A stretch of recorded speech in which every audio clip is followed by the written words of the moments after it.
In 1987, a man named Robert Voss bought a Whirlpool top freezer refrigerator for his home in rural Ohio.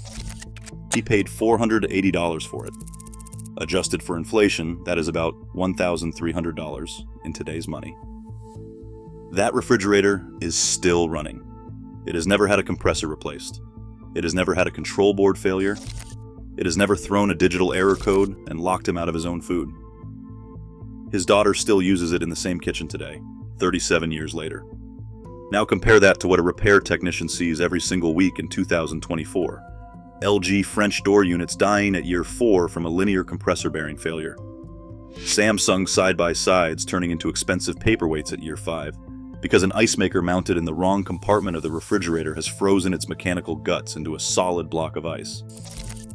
Whirlpool models with sealed plastic tub bearings that cost $700 to repair on a $900 machine. A repair technician named Mike Hendricks, who has been working appliance repair in the Dallas area for 22 years, said the following: "I will not have a new refrigerator in my home. I have an older unit, and I will keep it until it dies." That is not nostalgia. That is a diagnosis. Today, we are opening his list. The machines that still run on mechanical permanence instead of engineered failure. The specific brands, the specific models, and the exact compressor specifications you need to look for. And the 3 engineering crimes hiding inside the most popular refrigerators sold in America right now that you need to avoid at all costs. In 1970, the average American refrigerator was built to a design lifespan of 20 years. That was not a marketing claim. It was an engineering specification that showed up in the internal product documentation of every major manufacturer. The machine was simple: a hermetic reciprocating compressor, copper refrigerant lines, a mechanical thermostat with a physical dial, and heavy gauge steel panels on a welded frame. The reciprocating compressor of that era operated on a simple piston and cylinder mechanism. Heavy, forged steel piston. Thick oil bath lubrication. Tolerances built for decades of continuous cycling. Independent testing organizations in the 1970s documented average compressor life in excess of 25 years under normal residential use. The machines were heavy, they were ugly, they were not particularly efficient. But they ran. The first significant design shift happened between 1993 and 2001, when LG Electronics introduced and then mass-marketed the linear compressor architecture across its full residential refrigerator line.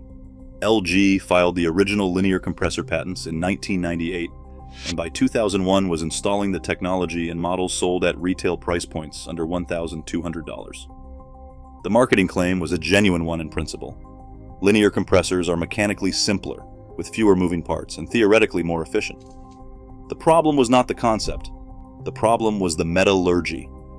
By 2007, independent repair data from appliance service networks in the United States began documenting a pattern. LG linear compressor units were failing between 3 and 7 years at a rate significantly higher than the reciprocating compressor units they replaced. The failure mode was always the same: bearing wear, metal particle contamination of the refrigerant circuit, and catastrophic compressor seizure. The 20-year machine had become the 5-year machine. This is not an accident. This is a design specification. There are 3 distinct engineering crimes running simultaneously in the modern refrigerator aisle. Every veteran repair technician knows all 3. Every consumer needs to understand them before walking into an appliance store. Crime number 1, the LG linear compressor bearing failure. A standard reciprocating compressor operates with a rotating crankshaft driving a piston through a connecting rod. The crankshaft runs in a thick oil bath. Metal contacts metal with a continuous lubrication film between them. The system is inherently self-lubricating as long as the compressor runs.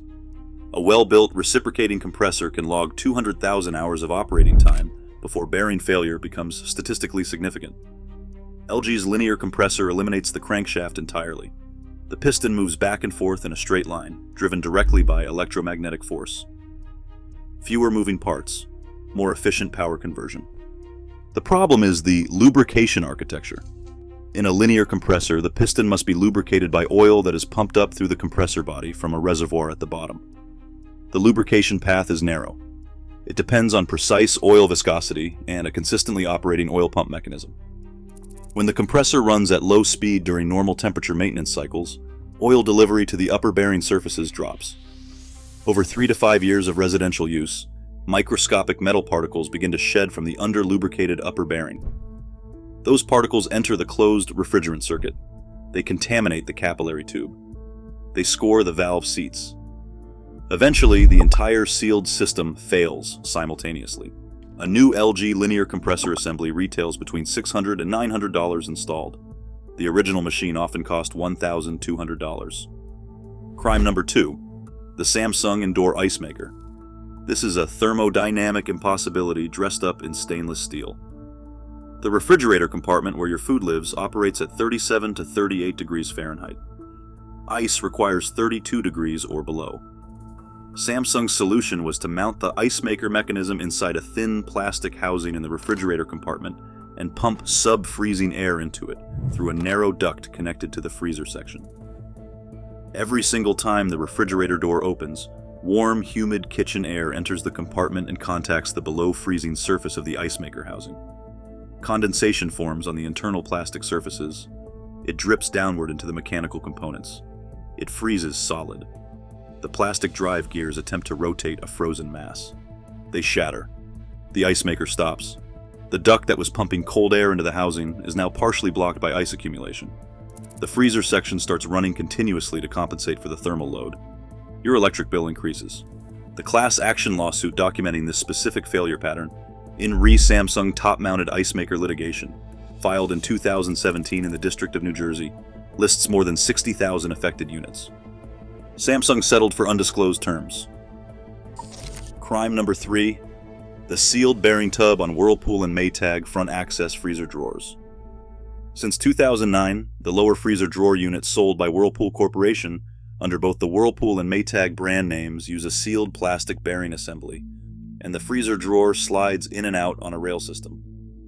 The plastic bearing housing is ultrasonic welded at the factory, and it cannot be disassembled in the field.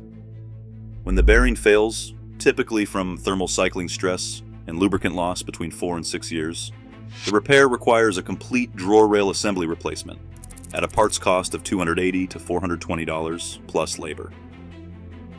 The bearing component itself, if it were serviceable, would cost approximately $18. It is not serviceable. That is not an accident. That is a design choice. The documentation on these failure modes is not circumstantial. It is public record.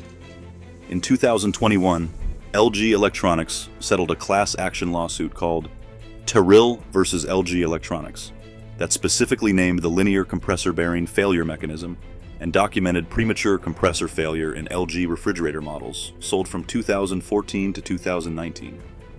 The settlement fund provided $1.95 billion in extended warranty coverage across the affected model range. LG did not admit to a design defect. They did agree to cover compressor failures for 10 years from the date of manufacture on affected models. When a company voluntarily extends a warranty to 10 years on a component that was originally covered for 1 year, that is the only admission that matters. The Samsung indoor ice maker class action generated over 60,000 documented complaints before the case was filed. The Whirlpool bearing design generated a separate repair industry.